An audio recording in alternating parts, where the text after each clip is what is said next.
vrai plaisir pour moi ce matin de pouvoir, avec vous, rendre cet hommage à Frank Wolfart. Frank Wolfart, je ne sais pas si on peut, et je ne me le permettrai pas forcément de me qualifier de peintre savernois en tant que tel, je ne sais pas comment lui se qualifiait et où est-ce qu'il se situait, mais en tout cas, Saverne a eu une place importante dans la vie de Frank Wolfart, bien entendu, et de la famille qui est encore largement présente à Saverne. Et je crois que c'est un grand peintre et un grand artiste, pas seulement peintre, mais notamment, à qui nous rendons hommage ce matin. Il nous a quittés il y a quelques années, et je crois que c'était tout à fait naturel que Saverne, cette ville qui a compté beaucoup pour lui, puisse lui rendre hommage. Et quoi de mieux que de rendre hommage à un artiste en présentant une partie de ses œuvres? C'est bien normal.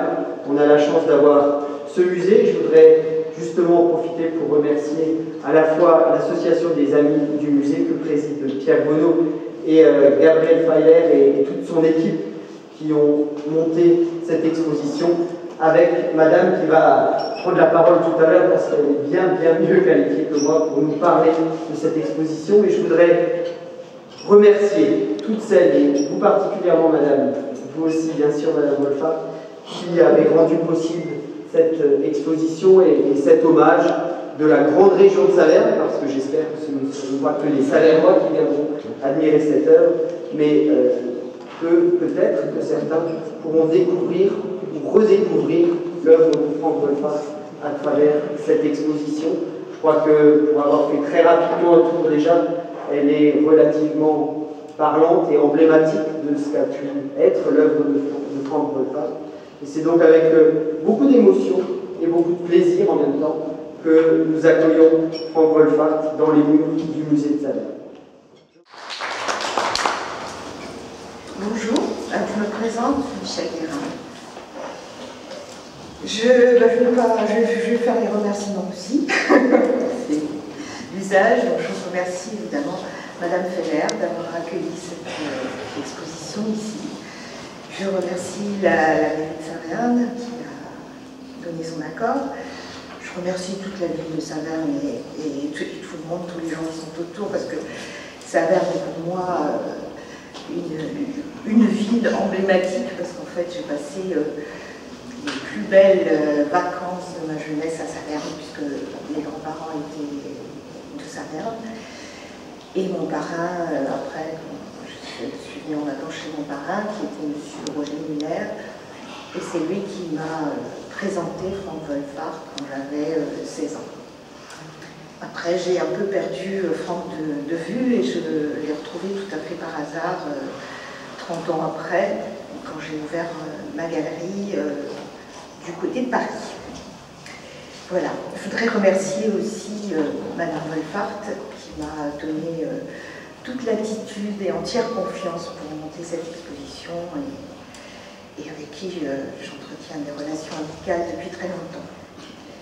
Et puis je voudrais remercier aussi Vincent et Philippe qui ont fait l'accrochage avec beaucoup de professionnalisme. Monsieur Beignet, Monsieur Delegue et Monsieur Erisman qui ont fourni les textes qui sont dans le petit catalogue que vous pourrez voir et fortunément acheter. Et mon fils Laurent qui en a fait le graphisme.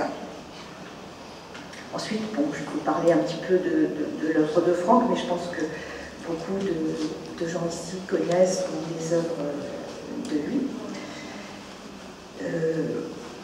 Il y a tout au bout, tout au fond, derrière les vitres, les premiers tableaux. Et en fait, ce sont des tableaux que je me souviens d'avoir vus dans son atelier à Sigrist. Donc c'était vraiment le début de son œuvre picturale, disons, enfin de peintre, parce qu'à l'époque, il faisait encore aussi à côté des petites peintures sous verre. Et je me souviens qu'à 16 ans, je ne connaissais pas grand-chose à la peinture. Et ces tableaux me paraissaient très curieux, ces huiles sur toile. Et en fait, je suis partie, j'avais acheté un petit tableau sous verre avec une dame bien gentille, avec le petit chapeau, enfin un truc très très classique que j'ai toujours gardé, évidemment. Et depuis, j'ai évolué mon œil, disons, a évolué dans la peinture contemporaine, et je trouve ces premières peintures absolument extraordinaires, avec une petite, disons qu'on peut penser un petit peu à Bacon quand on les voit. Et ensuite, j'ai voulu donc mettre des choses un petit peu, enfin, faire un parcours qui soit un petit peu, qui prenne un petit peu toutes les époques. Donc on a commencé par les dessins en noir et blanc, qui sont des années 80, qui sont un peu particuliers aussi dans son travail. C'est vraiment un travail au crayon très très intéressant. Bon, j'en ai que deux, malheureusement j'aurais voulu en montrer plus. À Mantes-la-Jolie, nous avions présenté un très grand dessin qui a été restauré par la Bibliothèque nationale, qui est à la Bibliothèque nationale à Paris, qui faisait 3 mètres sur 4 et qui était effectivement très représentatif de cette période-là. Ensuite, on passe sur les années 90, où il y a toute cette période où Franck parlait de la consolation, parce qu'en fait, il pensait que, il disait que l'art devait être une consolation dans notre monde qui est parfois bien cruel, et il pensait qu'il surtout peignait pour que l'art soit effectivement une consolation et quelque chose qui soit contre les guerres, contre le racisme, contre l'antisémitisme et tout ce qui pourrit notre vie. Donc là, vous avez 3 tableaux qui sont un peu représentatifs, qui sont complètement représentatifs de cette période-là. Ensuite, les choses ont basculé. Les corps se sont renversés, les personnages flottent un peu dans le tableau et puis surtout prennent toute la place. Mais on garde toujours ce qu'il appelait, ce qu'il avait surtout beaucoup impressionné dans le travail de Léonard de Vinci, c'est-à-dire le contrapposto, c'est-à-dire l'équilibre en fait, quand un corps va d'un côté, qui est équilibré par le corps qui est de l'autre côté. Et ça, on retrouve dans tous ces tableaux ensuite par la suite. Donc là, il y a eu la période 91, la période rouge, 92, la période jaune. Ça a été vraiment les grandes années avec beaucoup d'expositions et surtout un travail à ce moment-là sur les très grandes toiles. Et puis, bon, j'ai ponctué ensuite le parcours 80, 97, 94, 92, 94, 96, 97, 98. Il y a aussi quelques peintures sur papier, parce qu'il faisait aussi beaucoup de peintures sur papier de la ville, avec beaucoup de... toujours ces compositions, et puis énormément de mouvements dans ces toiles. Et puis un peu plus tard, donc dans les années 2000, entre-temps, alors je ne vais pas vous raconter tous ces ateliers, parce qu'il a quand même beaucoup voyagé, beaucoup bourlingué, puisqu'en fait, après Saint-Christ, Strasbourg, il était en Normandie, c'est là que je l'ai retrouvé, je l'ai pisté. Ensuite, à Paris, un atelier à Paris, enfin. Et entre-temps, il a découvert une maison dans le Poitou. Et il s'est mis à peindre donc, un peu des paysages, surtout des arbres, énormément d'arbres.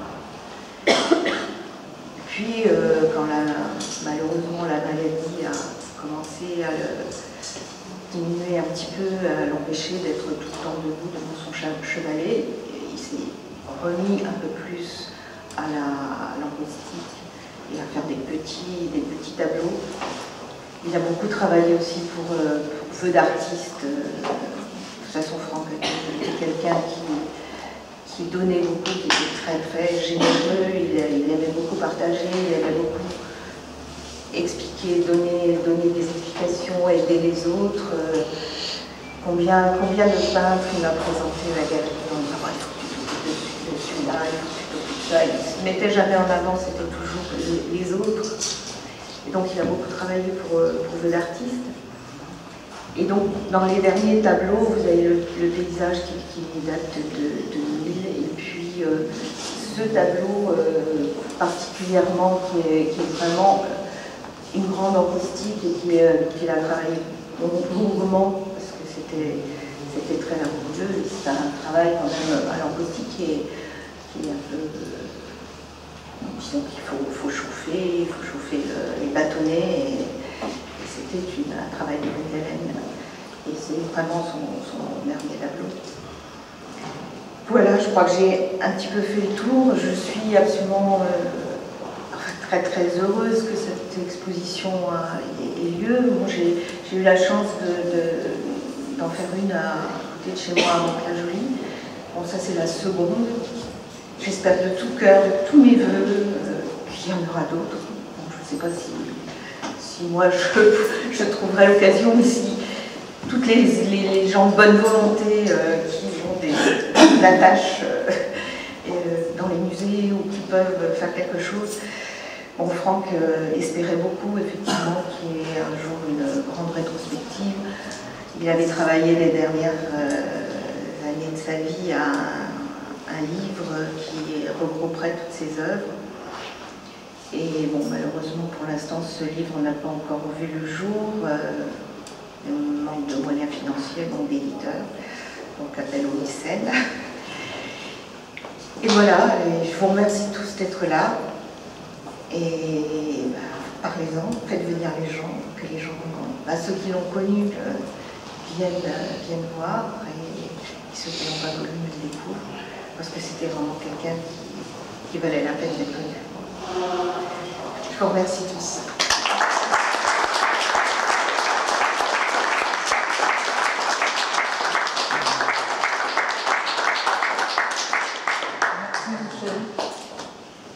Merci Michel et merci à vous tous d'être là.